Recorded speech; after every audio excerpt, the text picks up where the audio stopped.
Memasuki hari ke-10 setelah banjir bandang, 19 korban hilang masih belum ditemukan. Dan ini sebagian besar warga Cimacan mulai membenahi kampung mereka.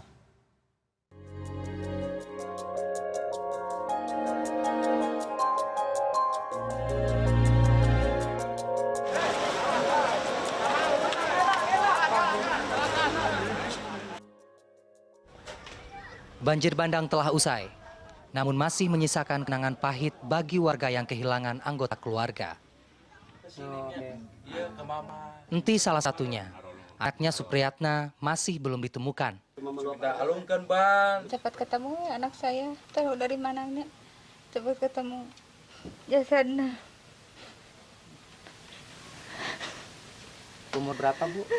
34 sekarang teh. Anaknya 2. Supriyatna hanyut terseret arus saat berusaha menyelamatkan putrinya Nurvika yang saat itu masih berada di dalam rumah. Meski istri dan putra pertama Supriyatna yang berusia 5 tahun selamat dari terjangan banjir, Nurvika tak tertolong. Jenazah bocah berusia 4 tahun tersebut ditemukan sehari setelah banjir bandang.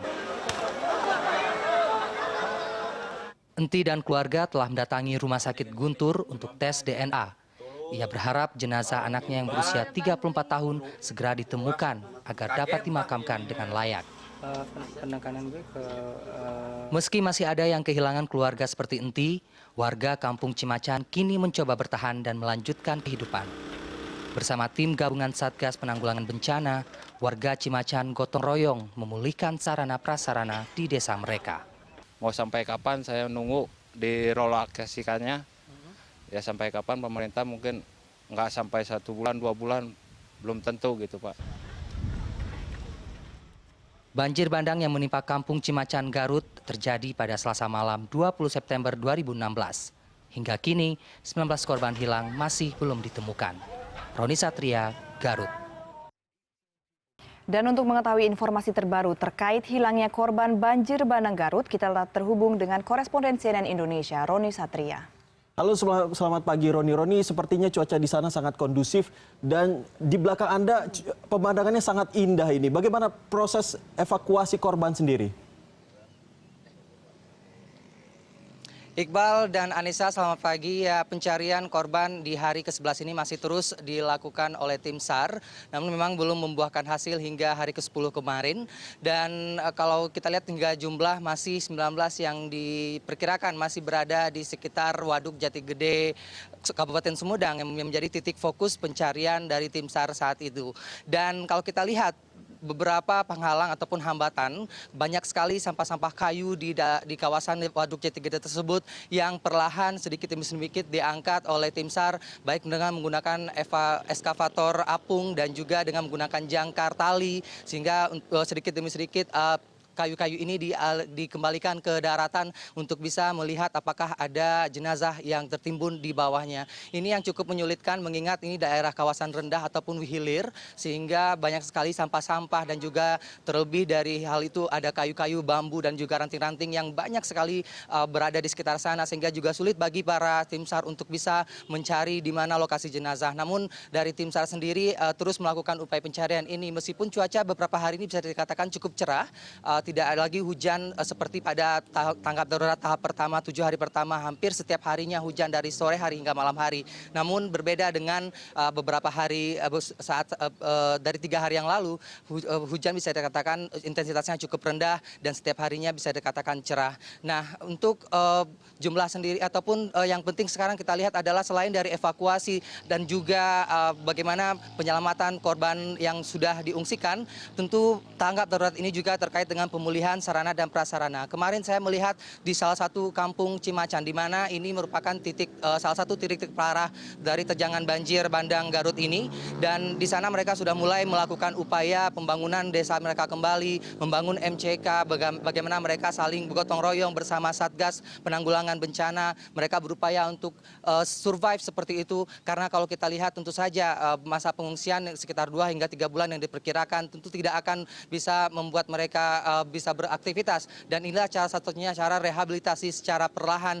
dengan memberikan aktivitas-aktivitas yang membuat mereka sendiri saling membantu, membuat dapur umum, dan juga bagaimana mereka bisa dengan menggunakan fasilitas-fasilitas yang ada yang dibantu oleh para relawan, dan itulah yang membuat mereka bisa sedikit demi sedikit mulai mengurangi rasa trauma yang ada di diri mereka. Iqbal dan Anissa. Iya, Roni, terkait dengan korban jiwa, jika kemarin ada yang masih belum teridentifikasi, apakah kini sudah teridentifikasi semuakah, dan apakah terkait juga dengan pengungsi yang tadi Roni sudah ceritakan, bagaimana dengan kondisi kesehatan mereka? Meskipun mereka, ini merupakan berita baik juga bahwa aktivitasnya mereka mencoba untuk kembali normal dan juga membangun sarana publik begitu, sarana prasarana publik. Namun bagaimana dengan kesehatan mereka? Apakah masih ada yang dirawat atau juga bagaimana ini untuk yang sakit atau luka ringan kemarin, Roni? Ya, untuk wilayah-wilayah pengungsian, kalau kita lihat ada 12 titik pengungsian di Garut ini. Namun beberapa yang terkonsentrasi di Islamic Center, kemudian di Korem, ada juga yang di Rusunawa. Biasanya medis yang ada di sana berada 24 jam. Sementara untuk di kawasan Cimacan tempat saya kemarin melaporkan, di sana hanya didatangi oleh puskesmas keliling. Jadi setiap harinya ada satu ambulans bersama beberapa dokter dan juga perawat yang datang untuk melakukan pengecekan kesehatan kepada masyarakat ataupun pengungsi yang berada di sana. Puskesmas keliling ini tidak berada 24 jam, hanya dari pagi hingga siang hari. Kemudian demikian selanjutnya setiap harinya. Nah, mungkin agak berbeda dengan pengungsian-pengungsian yang jumlahnya cukup besar. Biasanya mereka selalu standby di sana selama 24 jam. Nah, masalah-masalah kesehatan tentu saja di Cimacan ini terlihat lebih bisa dikatakan masalah keseharian seperti batuk, flu, dan juga pilek seperti itu. Namun bisa diatasi sejauh ini mengingat mereka setiap hari juga sudah mulai diberikan makanan, suplai makanan bisa dikatakan cukup baik, termasuk juga medis ini. Sehingga mungkin ini tidak menjadi lagi penghalang bisa dikatakan seperti itu. Namun mereka kalau dibicarakan tentang relokasi, ini hal yang berbau jangka panjang. Kalau kita tahu bahwa Kementerian PUPR ketika datang bersama Presiden Joko Widodo 2 hari yang lalu ke Garut ini, menyatakan bahwa akan dibangun 2 tower di Garut ini untuk menambahkan satu rusunawa yang sudah ada dengan kapasitas 98 unit. 98 kepala keluarga maksud saya, dan 2 tower ini nantinya akan berkapasitas masing-masing 96 unit. Dan tentu saja ini tidak mencukupi, Anissa dan Iqbal. Kalau kita lihat dari 2.525 pengungsi yang masih mencari tempat relokasi untuk bagaimana mereka melangsungkan ataupun melanjutkan kehidupan mereka. Kemarin saya berbincang dengan para warga, mereka bersikukuh untuk tidak mau direlokasi dengan alasan yang berbeda-beda. Ada yang mengatakan bahwa mereka sudah lama tinggal di kawasan tersebut dan ini menjadi hak milik mereka, dan mereka ingin diganti dengan sesuatu yang sesuai dan tidak mau membayar lagi ketika di Rusunawa. Ada juga yang mengatakan bersedia, ada yang bermacam-macam. Intinya mereka hanya ingin bagaimana sesuatu yang bisa terbaik buat hidup mereka ke depan, karena mungkin trauma juga ya, ataupun secara psikis mereka juga cukup terganggu dalam hal ini, mengingat kondisi banjir bandang tersebut yang terjadi pada 20 September silam cukup mengganggu, bisa dikatakan memberikan rasa trauma yang cukup tinggi bagi mereka. Iqbal dan Anissa. Baik, terima kasih informasinya Roni Satria langsung dari Garut, Jawa Barat. Dan tentunya kita berharap mereka tetap menjaga kesehatan masing-masing ya, karena ini sudah hampir 2 minggu, otomatis sangat rentan sekali dengan berbagai macam penyakit yang akan ditimbulkan nanti. Betul, dan tentunya ada PR yang panjang juga mengenai restorasi, relokasi, dan juga trauma healing. Itu yang paling penting untuk para pengungsi yang survive. Namun dari pengalaman yang kemarin saat saya ke Garut, Jawa Barat, memang juga harus dihindari itu area dari penyisiran korban, iya betul sekali, karena kan masih ada 19 orang yang hilang, juga ini terkait dengan masalah kesehatan.